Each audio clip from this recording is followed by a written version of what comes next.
I have been obsessed with dogs my entire life. I don't know if my first word was dog, but it wouldn't surprise me if it was. Welcome back to day 11 of Vlogtober. It's just me for today's video, and it's going to be a little bit of a sit-down video. This was a requested video from my Instagram that was to talk about my very first dog. I got several different requests for different sort of like my dog history experience types of videos, and this was one of them. So I thought I would make this video for today and tell you about my first dog, who I don't think I've ever really talked about on this YouTube channel, and I haven't talked a whole lot about on social media even. But my very first dog, this is actually a painting of him. He was a Lhasa Apso, and this was a painting that my grandmother did when I was a kid. It's one of the few things I have from my childhood for lots of childhood trauma, runaway teen reasons. But I do have this painting that made its way into my life again many years ago, maybe like 20 years ago when I was an adult. But I love it, and it is on my art wall, which is lots of dog art. I also could do a tour of dog art in my house if that's something you would like to see. Let me know. But this was my very first dog. He's a Lhasa Apso, and I got him when I was in the second grade. So in addition to this painting of Peepers, I do have a few pictures, not very many, but let me show you what I have. Here is actually a picture of him when he was freshly groomed. And then here he was in his more scruffy state, which is very much how I mostly remember him. Also me as a little kid. And I always thought that this Lisa Frank dog, I think that his name was Pearls. I always thought it was a Lhasa Apso in the 90s when I was a little kid. And so anytime I see that dog, it always makes me think of him.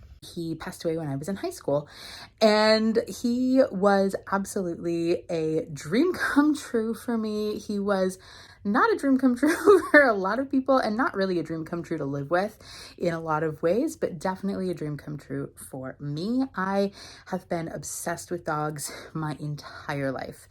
I don't know if my first word was dog, but it wouldn't surprise me if it was. As long as I can remember, I've been obsessed with dogs. And all I wanted was a dog. I wanted a dog very badly. All I talked about was how much I wanted a dog, and my parents said no constantly about it, and I would bring it up all the time how much I wanted a dog.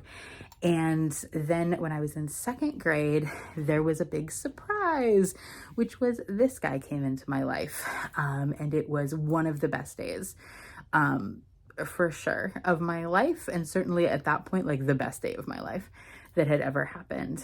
And it was a total surprise. He was a being rehomed by a tenant of a rental house that my stepfather at the time managed, and somehow like my mom and stepdad decided that they were going to get this random dog, and I had no idea that it was happening. We went for a Sunday drive, which was a thing that my family of origin liked to do on weekends, so I didn't think anything of it.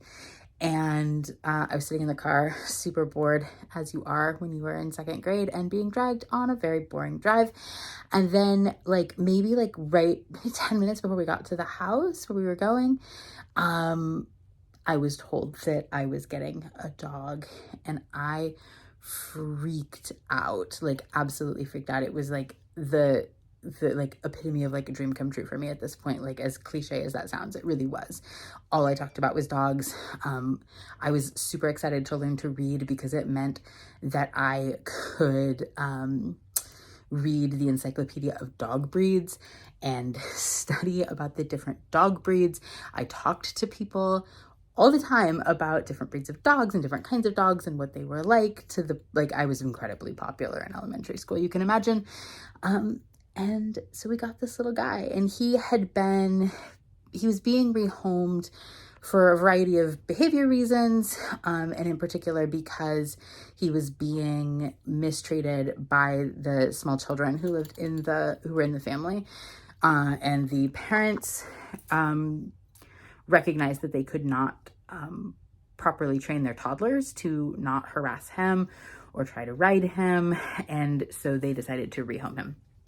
And yeah, it's one of those situations. I think a lot of dog people have one of, those stories of, wow, if I knew then what I know now, if I was, not, however old you are in second grade, 7, 8, what I would have been able to do with my adult, dog skill sets, very, very different than what I was capable of as a, second grader without, a lot of, all the knowledge I have now and autonomy and all that stuff. But, yeah, so he was a difficult dog to live with for sure. He, was super reactive.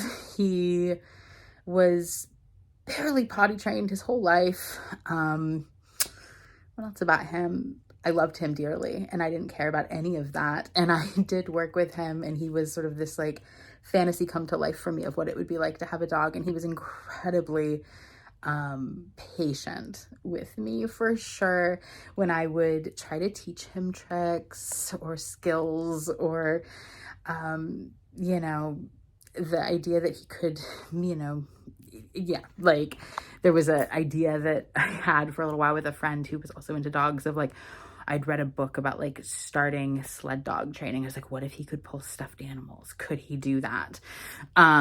He was incredibly interested in doing whatever I wanted him to do. Though he didn't like pick up skills phenomenally quickly, but he was a really, really sweet little guy. I don't have a ton of pictures of him. I have the pictures that I showed you at the beginning. I also have, this picture when he was super old. This must have been like my freshman year in high school, maybe my sophomore year freshman year in high school, probably. Also this picture, I have a couple, maybe one or two others, but I don't really have any other pictures of him, and I definitely don't have any video, but, he was what ignited the dreams of dogs that I had. This little dog, Snickers, was my first sport dog. That was also a requested video to talk about how I got into dog training and dog sports. So I will do that as a separate video for sure. But I wanted to start with what started me in dogs, which was this special little guy. And, I would not ever, trade the experiences I had with him.